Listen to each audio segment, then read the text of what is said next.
নমস্কার বন্ধুরা, money magnet চ্যানেলে আপনাদের স্বাগত। আজকের ভিডিওতে আমি স্কাইওয়ে এয়ারওয়েজ আইপিওটার যে ডিটেলস সেটা নিয়ে শেয়ার করব। তার আগে আমি কত জিনিস বলে দিই। এটার সেবি ফাইল করা হয়েছিল কোম্পানির তরফ থেকে 2 জুলাই এবং সেবির তরফ থেকে অ্যাপ্রুভমেন্ট দিয়ে দেওয়া হয় 31 অক্টোবর 2025-এ। এবং এটার ফেস ভ্যালু হচ্ছে এক একটা শেয়ারের 10 টাকা পার শেয়ারে। এবং এর যে অ্যালটমেন্ট না, ইস্যু টাইপ হচ্ছে এটার ফ্রেশ এবং অফার সেল দুটোই থাকবে। এবং টোটাল ইস্যু সাইজটা হচ্ছে প্রায় 4000 কোটি টাকার উপরে থাকবে। এবং এটা লিস্টিং হবে বিএসসি এনএসসি দুটো প্ল্যাটফর্মেই হবে।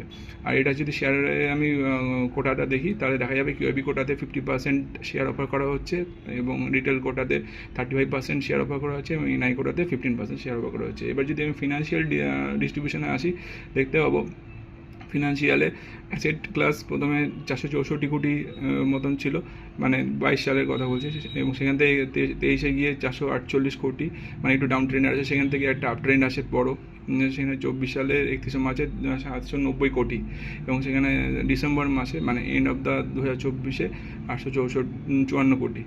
এবার ইনকাম যদি টোটাল ইনকামে দেখি, সেখানে একটা শুরুর দিকে 1664 কোটির একটা ইনকাম ছিল, কিন্তু সেখান থেকে একটা ডাউনফল আসে 1496 কোটির, সেটা এসে দাঁড়ায়। সেখান থেকে একটা আরেকটু ডাউনফল আসে 1316 কোটি, এবং সেখান থেকে একটা আবার বড় জাম্প, সেখান থেকে 1655 কোটি।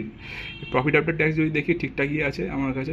এবিটটা যদি চেক করি, এবিটটা ঠিকই আছে, কারণ কি এবিটটার একটু আপ ডাউন থাকলো, এবং বিশেষ করে 31 মার্চ 2024-এ একটু ডাউন গেল। বর্তমানে এবিটটা ঠিকঠাক জায়গাতেই আছে।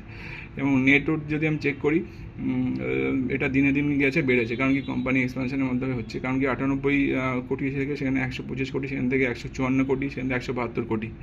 এবং টোটাল বড়োইং যেহেতু এক্সপানশনের মধ্যে আছে, ছোটো তুলনামূলক ছোটো কোম্পানি, এবং সেই ক্ষেত্রে ওই জন্য এর বড়োইংটা বেশি।